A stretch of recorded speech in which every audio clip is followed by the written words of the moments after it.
The U.S. is one of the most wasteful nations on the planet. We make up 4% of the world's population, but produce much of its waste. Building pioneer Dan Phillips is changing all that. Learn how his dream of sustainable living and recycling transforms neighborhoods, lives, and ultimately, our culture. Next on Living Smart. Production funding for Living Smart with Patricia Gross is underwritten in part by Halliburton.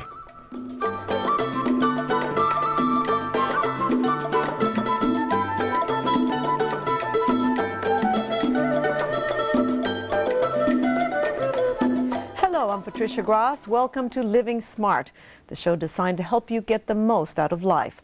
Our guest Dan Phillips builds affordable houses from recycled materials, and in 2003 the Institute of Social Invention in London recognized his work as the most innovative housing in the world. Once you see his groundbreaking work, you'll understand why.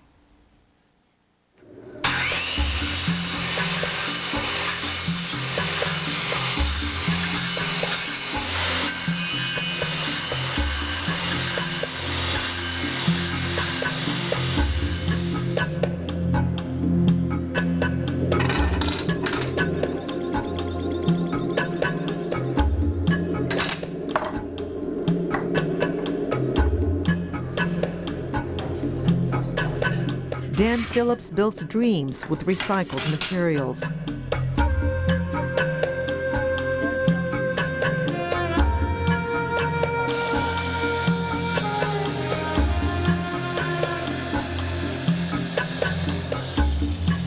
Okay, this kitchen counter we made out of slices of Osage orange. And there are 6 different colors of tile in here. You don't notice it because of the macro designs that we've developed. Frame corners on the ceiling, they're frame samples from frame shops. And when they rotate their inventory, they just throw those things away. This is a wine cork floor. What's nice about it is it gets everybody involved in the recycling process. But it feels like a Dr. Scholl's floor. It's very comfortable. The windows in the front of the building are relish plates. They're vastly more successful as windows than covered with pickles. In 2003, the International Institute of Social Inventions granted him an award for the most innovative housing worldwide. His recycling education began when he was a child. We saved everything. We didn't throw anything away. If it was possibly useful, we used it. And that is a legacy of my parents having gone through the Depression. And I made my first bicycle out of parts that I found out of the landfill. And going to the landfill was going to a candy store. It was wonderful fun because everything was free. Every structure Dan has ever built shows the originality, creativity, simplicity, and heart Dan brings to the project. Dan is a self-taught builder. His PhD is not in construction, but in dance. I wish I were just a little bit smarter at PowerPoint. That would be nice. In 1996, Dan and his wife of 35 years, who owned an antique restoration business, mortgaged their home and started the Phoenix Commotion. It was the idea of the bird that flew into the fire and then was resurrected from the ashes and came to new life. Nice metaphor for restoring art and antiques, but also a nice metaphor for building out of recycled materials. And we build houses out of free salvage and recycled materials, and we target single mothers and low-income families, and we only hire unskilled laborers. And that in itself is also a commotion of the Phoenix, because you're rescuing human resources as well. This low-income housing initiative by Dan Phillips recently began collaborating with a model known as Bridget's Paradigm and sponsored by Christ Church Cathedral in Houston. We have a homesteading program now, and this is the first in the country. And the idea is anybody can have a house. All they have to do is build it themselves. Just move this out of the way. The model builds these homes under the paid guidance of a seasoned builder and mentor who does all the paperwork and frees the family to do the physical work of the building. And we'll slide this down. Yeah, let's see. Bridget's Place sponsored the interim financing for this house. And the idea of the model is that the owner-builder builds his own house at minimum square footage allowed by law. And in this case, it was a single mother of 4 who built her house. The house is 640 square feet, and her payments are $199 a month, taxes and insurance included, on a 7-year note. As a result, Paula, whose last home was a women's shelter, learned many aspects of construction. I actually started with the foundation and worked all the way with framing the walls and insulation, wiring, plumbing.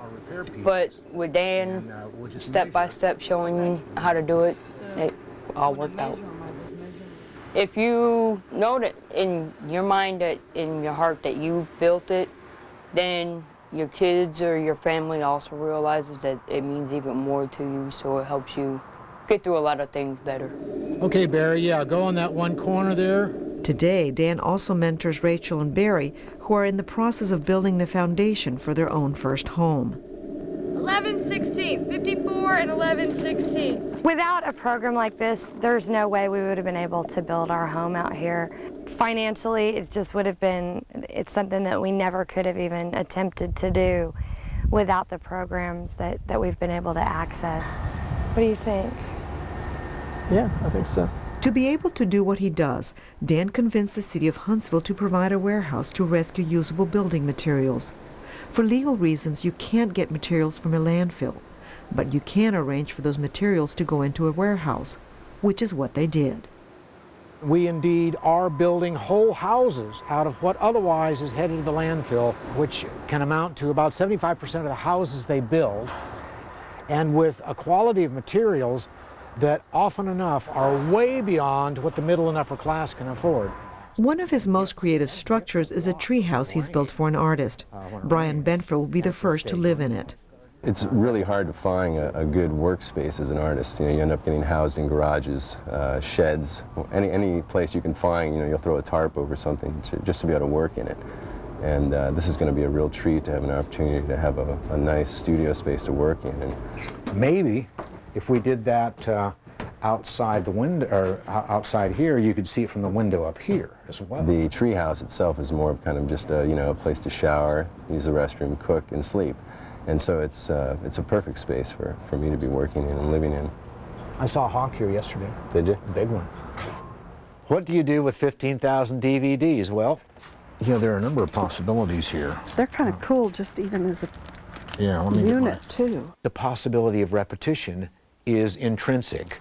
When you look at the light in that, I know. you know, that could be a marvelous ceiling or wall covering, windows. Who knows? What you do is experiment. Yeah, I could shave in that.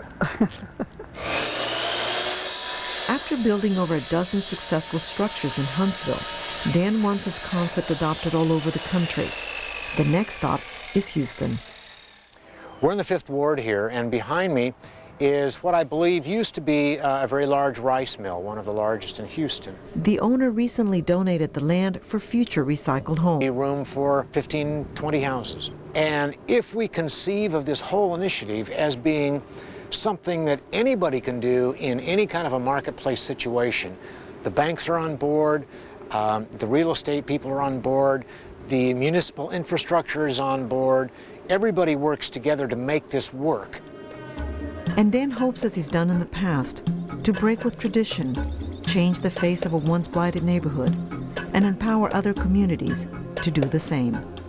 And I'm hoping, if I can plant that seed in every town across the country for doing what they do in every third world country, and that's build shelter out of what's available, that's a good thing.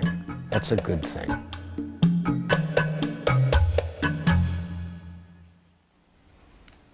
Thank you so much, Dan, for joining us. Having you here is really Thank you. great. Now, you have a PhD in dance. You worked in intelligence in Germany for the U.S. government. You were in the antique restoration business. And now this. What inspired you to do this? Well, everybody wants to be a builder. We put sheets over the dining table to make